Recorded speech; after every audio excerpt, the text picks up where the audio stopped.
Эдийн засгийн байнгын хороо 2026 оны 6 дугаар сарын 3-ны өдрийн хуралдаанаараа үндэсний хэмжээ дагуул хөрөх төслийн хүрээнд Монгол улсад өргөөжтэй ашиглах боломжтой олон талт хэрэгцээ шаардлагад нийцсэн хиймэл дагуулын асуудлаар инновац захин бодлогын хөгжлийн дэд хорооны санал дүгнэлт болон тус дэд хорооноос боловсруулсан улсын хурлын тогтоолын төслийг хэлэлцлээ.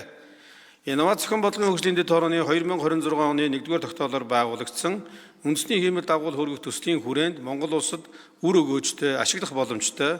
олон талт хэрэгцээ шаардлагад нийцсэн хиймэл дагуулын талаар судлан санал дүгнэлт гаргах үүрэг бүхий ажлын хэсгийн зүгээс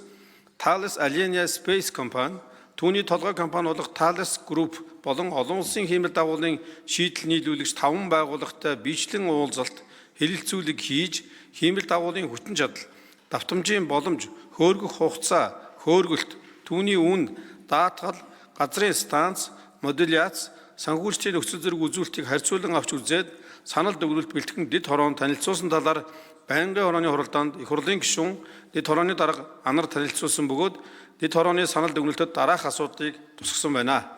Нэгдүгээрт техник эдийн засгийн үндэслэл хуучирсан өндөр өртөг, хязгаарлагдах бол хүчин чадал, санхүүжилтийн бүрэн эцэслэгдээгүй нөхцөл, нэмэлт зардлын эрсдэл зэрэгээс шалтгаалan үндэсний хиймэл дагуулын төслийн одоогийн хувилбарыг дахин нягтлах, техник эдийн засгийн үндэслэлийг шинжлэх, шинжилсэн техник эдийн засгийн үндэслэл нь хөлийн бүсийн холбоо, гамшигын үеийн нөөц холболт, төрийн болон хувийн хвшлийн хэрэглээ, газрын станц, олон улсын гарцын нөөц холболт, ирээдүйн хүчин чадлын өсөлт, санхүүжилтийн олон хувилбарыг хамарсан байх. Хоёрдугаарт төслийн нийт өртгийг зөвхөн хиймэл дагуулын үндсэн үнээр бус хөөргөлт, даатгал, газрын станц, гейтвей, эргэлгчийн терминал, сургалт, үйл ажиллагаа, засвар үйлчилгээ, санхүүжилтийн хүүгийн зардал, сансрын ашигтай байршил зэрэг нийт эзэмшлийн өртгөөр тооцож олон улсын боломжит хувилбаруудтай нэг ижил шалгуураар харьцуулах. Гуравдугаарт Монгол улсад хамгийн үржигтэй хувилбарыг тодорхойлохын тулд олон улсын зах зээл дэх бодит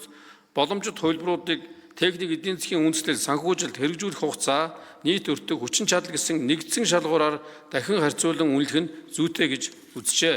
Байнгын хорооны хуралдаар дэд хорооны санал дүгнэлт болон тогтоолын төслийг хэлэлцэх үед улсын хурлын гишүүн уянга тогтоолын төслийн 1-1 тусгагдсан төслийн техник эдийн засгийн үндэслэлийг дахин шинээр боловсруулах хэрэгцээ, шаардлага болон шаардлагадах төсвийн талаар асуулт асууж хариулт авсан бөгөөд тогтоолын төсөлтэй холбогдуулан улсын хурлын гишүүдээс санал гараагүй болно. Монгол Улсын хурлын тухай хуулийн 27 дугаар зүйлийн 27-гийн 2 дахь хэсэг, Монгол Улсын хурлын чуулганы хуралдааны дэгийн тухай хуулийн 45 дугаар зүйлийн 45-ийн 2 заасныг үндэслэн дэд хорооноос боловсруулсан үндэсний хиймэл дагуул хөрөх төслийн талаар авах зарим арга хэмжээний тухай улсын хурлын тогтоолын төслийг нэгдсэн хуралдаанаар хэлэлцүүлэхийг дэмжих хэсэг асуудлаар байнгын хорооны хуралдаанаар санал хураалт явуулахад хуралдаанд оролцсон гишүүдийн олонх буюу 75% нь дэмжлээ. Улсын хурлын дарга эрхэм гишүүдээ инновац захин бодлогын хөгжлийн дэд хорооны санал дүгнэлт болон үндэсний хиймэл дагуул хөргөх төслийн талаар авах зарим арга хэмжээний тухай улсын хурлын тогтоолын төслийг хэлэлцсэн талаарх эдийн засгийн байнгын хорооны санал дүгнэлт тогтоолын төслийг хэлэлцэн шийдвэрлэжгийг та бүхнээс хүсье. Анхаарал тавьсанд баярлалаа.